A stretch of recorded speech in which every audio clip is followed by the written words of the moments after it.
नमस्कार, मैं हूं आपके साथ मयंक। आज 1 तारीख है, 1 जुलाई है और इस वीडियो की शुरुआत मैं एक बेहद गंभीर वार्निंग के साथ करना चाह रहा हूं, गंभीर चेतावनी के साथ करना चाह रहा हूं। अली खामेनी साहब की अंतिम यात्रा को उनके फ्यूनरल के समय, उनके जनाजे के दौरान ईरान पर बड़ा हमला हो सकता है, बड़ी स्ट्राइक्स हो सकती हैं। यानी अली खामेनी साहब का जो अंतिम सफर होगा, अंतिम यात्रा होगी, जो उनका जनाजा होगा, उसको निशाना बनाया जा सकता है। इस तरह के बड़े ही गंभीर जो है सीरियस इनपुट्स मिले हैं ईरान को और इस तरह की चर्चाएं कई खुफिया एजेंसीज में हैं। और देखिए, जो बयान आए कल इजराइल के कई अधिकारियों की तरफ से, खासकर रक्षा मंत्री कार्ड्स की तरफ से उनका बयान आया है कि हम 24 घंटे में ईरान पर हमला करने के लिए तैयार हैं। इसके अलावा कई इनपुट्स ये बता रहे हैं कि 4 जुलाई से 9 जुलाई के बीच जब अली खामेनी साहब का जनाजा होगा और कई शहरों में, तेहरान में, कोम में, मशहद में करोड़ों लोग जमा होंगे और अलग अलग शहरों में अलग अलग कार्यक्रम होंगे। इस दौरान ईरान में कई शहरों पर हमले हो सकते हैं। ये हमले भले एयर स्ट्राइक ना हो, लेकिन मोसाद एक बड़ा कोवर्ट ऑपरेशन कर सकता है। जब हजारों लाखों लोगों की भीड़ जमा होगी, उसके बीच धमाके हो सकते हैं, उसके बीच फायरिंग हो सकती है। और इसकी जानकारी अब ईरान के पास भी है। ईरान की सारी खुफिया एजेंसीज जो है वो अलर्ट पे हैं। देखिए, जो इनपुट आ रहे हैं, आखिर ये जानकारियां कैसे बाहर आई।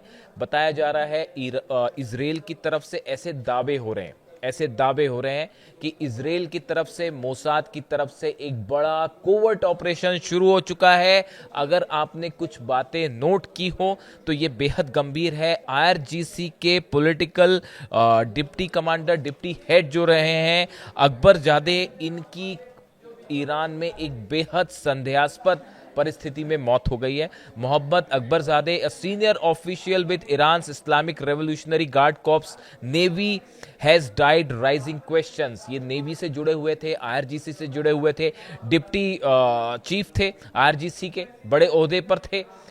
इनकी मौत हो जाती है। Iranian state media reported his death as a car accident in Kerman province. उन्होंने, जो ईरान के मीडिया में खबरें आई कि एक हादसे में उनकी मौत हुई, एक्सीडेंट में मौत हुई है। लेकिन जो सर्कमस्टांसेस बता रहे हैं, the circumstances surrounding his demise have sparked considerable suspicion, particularly on social media. जिस तरह से उनकी कार पलटी और आसपास जो सर्कमस्टेंशियल एविडेंस मिले हैं, वो इस ओर इशारा करते हैं कि ये इनकी जो मौत है, इसके पीछे मोसाद का ऑपरेशन भी हो सकता है, कोवर्ट ऑपरेशन, और मोसाद ने इनको निशाना बनाया है। इस तरह की बात कही जा रही है। इसके अलावा आपने अगर बात नोट की है तो 2 आईआरजीसी से जुड़े बड़े अधिकारियों की गोली मारकर हत्या कर दी गई है ईरान में कल। आईआरजीसी के 2 अधिकारी थे, मेंबर्स थे, इन दोनों को टारगेट किया गया, गोली मार के इनकी हत्या की गई। इसलिए ये बात कही जा रही है कि मोसाद की तरफ से, इजराइल की तरफ से एक बड़ा कोवर्ट ऑपरेशन शुरू हो चुका है। आप देखें, अचानक से पिछले 48 घंटे के अंदर लेबनान पर हमले शुरू हो चुके हैं, सीरिया पर अटैक शुरू हो चुके हैं, गजा पर हमले शुरू हो चुके हैं। जो सीज फायर वाली बात थी वो अचानक से हमलों में बदल गई है। दक्षिणी लेबनान पर हमले हो रहे हैं, टायर इलाके में हमले हो रहे हैं। इजराइल के फाइटर जेट्स ने वहां पर बमबारी की है। इसी तरह के हालात सीरिया में है। सीरिया में तो हैवी व्हीकल के साथ इजराइल की जो आर्मी है वो अंदर घुसी है और कई जगह पर जो है वो सीधी आमने सामने की लड़ाई जारी है। ऐसी गजा में भी हमले हो रहे हैं। इन हालात में एक बार फिर यह सवाल उठने लगा है कि क्या इजराइल ने कोई बड़ी प्लानिंग कर ली है? अमेरिका की कंसल्टेशन के बाद यह प्लानिंग हुई है? और क्या कुछ अरब देश भी ये जान रहे हैं कि जल्द ही ईरान पर एक बड़ी स्ट्राइक होने वाली है? देखिए, ये जो बातचीत वाली बात है, ईरान और अमेरिका के बीच एमओयू के कौन से टेक्निकल मुद्दों पर बात होगी, दोहा में क्या होगा, पैसा रिलीज होगा नहीं होगा, ये सब बातें ऐसी हैं जो चलती रहेंगी, इनका कोई अंत नहीं है। लेकिन हकीकत ये है, जो खुफिया रिपोर्ट्स जानकारी दे रही हैं, ईरान पे बड़ा हमला होने जा रहा है। इसीलिए देखिए, मुझसे कई दर्शकों ने पूछा, कई मेरे व्यूअर्स हैं जिन्होंने मेरे से 2 तरह के सवाल किए गए पिछले 5-6 दिनों के अंदर। मैंने इस पे अपनी कोई राय नहीं रखी, क्योंकि मैं कौन होता हूं राय रखने वाला। लेकिन मुझसे बड़ी स्पेसिफिक बात पूछी गई। एक शख्स ने मुझसे ये पूछा कि ये जो एमओयू ईरान और अमेरिका के बीच में साइन हुआ, इनकी शर्तों के बारे में आपकी क्या राय है? देखिए, मुझे व्यक्तिगत तौर पे अभी जो स्थिति है इसमें बात रखी जाए, ईरान को एक बात बड़ी साफ तौर पर सामने रख देनी चाहिए कि जब तक अली खामेनी साहब का फ्यूनरल नहीं हो जाता, उनके जनाजे का पूरा प्रोसेस कंप्लीट नहीं हो जाता, तब तक हम किसी तरह की कोई बातचीत नहीं करेंगे। बात नंबर 1। और अगर इस बीच में किसी भी तरह का ईरान पर हमला होता है तो ईरान सीधा स्ट्राइक करेगा, अपने दुश्मनों को निशाना बनाएगा। ये अनाउंसमेंट ईरान को कर देना चाहिए इस अली खामेनी साहब के फ्यूनरल के पहले। देखिए, ये बहुत बड़ी गैदरिंग होगी, इसमें जो है कम से कम करोड़ों लोग शामिल होंगे और कई शहरों पे शामिल होंगे, तेहरान में, कोम में, मशहद में करोड़ों लोग। देखिए, अली खामेनी साहब की पॉपुलैरिटी इतनी ज़्यादा है कि मानो पूरे ईरान के दिल में बसे हुए थे वो, और आज भी बसे हैं। ऐसे में हर शख्स ये चाहेगा कि उनके जनाजे में शामिल हुआ जाए, उनको अंतिम विदाई दी जाए। ये एक ऐसा मौका होगा जब ईरान में सिक्योरिटी बहुत बड़ा मुद्दा होगा। देखिए, अभी जो वर्तमान सुप्रीम लीडर हैं मुस्तफा खामेनी साहब, वो उस फ्यूनरल में शामिल होंगे नहीं होंगे। एक बात तो आप ये भी समझिए, मुस्तफा खामेनी निशाने पर है मोसाद के, CIA के। अहमद वाहिदी साहब IRGC चीफ निशाने पर है मोसाद के और CIA के। इससे कोई डिनाई नहीं कर सकता। और किसी भी तरह की अगर लोकेशन रिवील होती है मुस्तफा खामेनी साहब की, 1 मिनट नहीं लगेगा उन पर हमला होने में। मुझसे बात पूछी गई, मैं इसका जवाब सिर्फ इसलिए दे रहा हूं कि मेरे कई सारे दर्शकों ने इस MOU को लेकर बात पूछी। मेरी पहली बात मैंने आपसे रिपीट करी, ईरान को ये बात इस फ्यूनरल के पहले साफ रख देनी चाहिए कि हम अमेरिका से अब MOU के बारे में अगली बात तब करेंगे जब अली खामेनी साहब के जनाजे का प्रोसेस पूरा हो जाएगा, उन्हें सुबुर्दे खाक कर दिया जाएगा, उसके बाद ही हम बात करेंगे। और बीच में कोई भी स्ट्राइक होती है तो वो सीधा जंग होगी पूरे अरब के खिलाफ, इसराइल के खिलाफ। यही एक तरीका है पूरी तरह से इस फ्यूनरल को सुरक्षित रखने का। देखिए, आपको अपने दुश्मन से, यही बात हमेशा अली खामेनी साहब भी कहते थे, अपने दुश्मन से आप जब एक कदम आगे चलते हैं, उसकी सोच से एक कदम आगे चलते हैं, तो फिर आप जीत हासिल करते हैं। और इसी पर चल के ईरान ने आज अमेरिका और इसराइल को घुटने पर ला दिया। पहली बात। दूसरी बात, इस MOU को लेकर चूंकि बात छिड़ी तो मैं कहना चाहूंगा कि मुझसे जब इस MOU की बात हुई थी तो मेरे दिमाग में एक थॉट आया, कोई भी सोच सकता है, मेरे दिमाग में विचार आया था कि इस MOU की अगर पहली शर्त होनी चाहिए थी वो ये होनी चाहिए थी कि व्हाइट हाउस में डोनाल्ड ट्रंप पहले प्रेस कॉन्फ्रेंस करें और ईरान के सुप्रीम लीडर पर हमला करने के लिए माफी मांगे। अली खामेनी, मैं अपने विचार बड़े साफ तौर पर रखता हूं, अली खामेनी साहब की हत्या इतिहास की सबसे ऐसी घटना थी जिसकी जितनी निंदा की जाए वो कम है। एक ऐसे शख्स थे जो कि सदियों में एक बार आते हैं और उन पर हमला बेहद निंदनीय था, इसकी तुरंत आलोचना होनी चाहिए। और अगर ये MOU है तो इसकी एक शर्त जरूर ये होनी चाहिए थी कि पहले अमेरिका जो है उन पर निशाना साधने के लिए माफी मांगे, उसके बाद ही बात की जाए, वरना ईरान ने बात ही नहीं करनी चाहिए। खैर, ये मेरा व्यक्तिगत सोच है। अब हालात ये है कि इस पूरे मुद्दे को लेकर ईरान में बड़ी चर्चा शुरू है कि आखिर इस पूरे 4 तारीख से 9 तारीख तक का जो प्रोग्राम है इसे कैसे मैनेज किया जाएगा।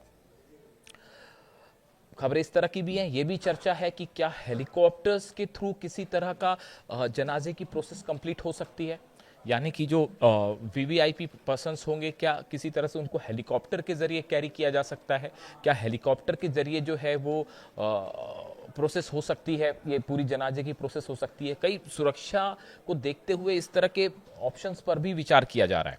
देखिए, इसके अलावा जो लेटेस्ट खबर मैंने आपको लेबनान की बताई, कंतारा और देर सिरियान इलाके में जो है वो भारी बमबारी हो रही है और वहाँ पर हिजबुल्लाह और इसराइल दोनों आमने सामने हैं। यानी कहने का मतलब ये है, अगर आप देखें, लेबनान में फ्रंट खोल दिया है इसराइल ने, गजा पर फ्रंट खोल दिया है और इसके साथ ही सीरिया पे भी फ्रंट खोल दिया। और ये अचानक से डेवलपमेंट हुआ है, पिछले थोड़ा सा सीजफायर हुआ लेकिन वो फिर से खत्म हो गया। और ये हमले बता रहे हैं कि कुछ अंदर बड़ी खिचड़ी पक रही है साहब, कुछ बड़ा प्लान तैयार हो रहा है।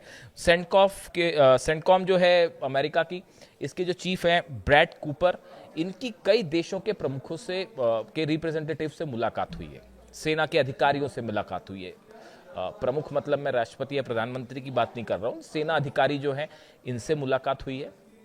लेबनान भी गए थे वो, हालांकि लेबनान के प्रधानमंत्री से उनकी मुलाकात हुई। अब ये सेंटकॉम चीफ जो हैं इनकी इजराइल के सैनिकों से मुलाकात होती है, वहाँ की इजराइल के अधिकारियों से मुलाकात होती है, बैठक होती है, मोसाद के अधिकारी भी उसमें शामिल थे, इस तरह की बात हो रही है। यानी एक बड़ा प्लान तैयार है और वो बड़ा प्लान क्या हो सकता है, कब उसको एग्जीक्यूट करना है। देखिए, 2 बयान बेहद अहम है डोनाल्ड ट्रंप के। एक बयान ये आया, उन्होंने हाल ही में ये बात कही कि ईरान पर कब हमला होगा, या इस तरह की बात उन्होंने जो इसके रेफरेंस में कही कि अब वक्त हम तय करेंगे कि क्या होना है। समझ रहे हैं आप, वक्त हम तय करेंगे कि क्या होना है। इससे लगता है कि शायद डोनाल्ड ट्रंप या अमेरिका के मन में एक फ्रेमवर्क तैयार है कि ईरान पर कब स्ट्राइक की जाए। बड़ी माइन्यूटली चीज़ों को फॉलो करना होता है। दूसरा, उनका बयान थोड़े दिनों पहले जो था कि मैं इस्लामिक रिपब्लिक को मैं जो है पूरी तरह से ख़त्म कर दूंगा, वो ईरान को लेकर इस तरह की बातें एक दो बार कर चुके हैं। जब वो ये बात करते हैं कि ईरान को ख़त्म कर देंगे वगैरह वगैरह, तो उस समय वो इस्लामिक रिपब्लिक शब्द का इस्तेमाल करते हैं। ये बात इस ओर इशारा करती है कि शायद रिजीम चेंज ना कर पाना ये कहीं ना कहीं अमेरिका के मन में अभी भी है कि भाई हम इस ऑपरेशन में सफल नहीं हो पाए। इसलिए क्या निशाने पे मुस्तबा खामनेई है और उनका कोई भी उनकी लोकेशन रिवील होना क्या हमले का कारण बन सकती है? साहब बिल्कुल बन सकती है। जब रमजान में हमला हो सकता है, मुहर्रम के समय हमला हो सकता है, तो अली खामनेई साहब के जनाजे के दौरान भी हमला हो सकता है। भले वहां पे एयर स्ट्राइक ना हो, जरूरी नहीं है हर चीज एयर स्ट्राइक से हो, लेकिन गाइडेड मिसाइल से हमला हो सकता है बिल्कुल। और मोसाद के बड़े सारे वहां पे जो है एजेंट्स हैं, आप देखिए सर, देख ही रहे हैं, बड़े बड़े धमाके होते हैं। तो इन सब को लेकर हालांकि कहा तो ये भी जा रहा है कि वर्ल्ड कप फुटबॉल जैसी खत्म होगा, कई सारे एक्सपर्ट ये राय रख रहे हैं कि वर्ल्ड कप फुटबॉल खत्म हुआ और स्ट्राइक हुई, तो वो इस तरह की भी बातें हैं। अब ये दोहा में क्या होना है, बातचीत होगी नहीं होगी, $6 अरब को लेकर भी मामला फंस गया है। इस हालात में फिलहाल जो इनपुट्स हैं उसके मुताबिक अभी मैं इसी मुद्दे तक सीमित रहना चाह रहा हूँ कि अली खामनेई साहब के जनाजे के दौरान जो खबरें हैं उसके मुताबिक सिक्योरिटी एक बहुत बड़ा कंसर्न है, और जो डेवलपमेंट्स हैं अमेरिका के सैनिकों की मौजूदगी ये बता रही है, नए वॉर प्लेन्स की मौजूदगी ये बता रही है, इसराइल का अचानक एग्रेसिव हो जाना, कार्ड्स का ये कहना कि हम हमले करेंगे, जॉर्ज डब्ल्यू बुश जो एयरक्राफ्ट कैरियर उससे जो है F-15 जेट्स F-18 जेट्स जो हैं वो टेक ऑफ कर रहे हैं, प्रैक्टिस चालू है अरब सागर के आसपास। ये बड़ी सारी चीज़ें इशारा कर रही हैं कि मामला जो है वो एक बार फिर से जंग की तरफ बढ़ रहा है, और 4 जुलाई से 9 जुलाई बेहद अहम होने जा रही है, बेहद अहम होने जा रही है। इससे जुड़ा जो भी अपडेट होगा आप तक पहुंचाऊंगा। Thank you so much.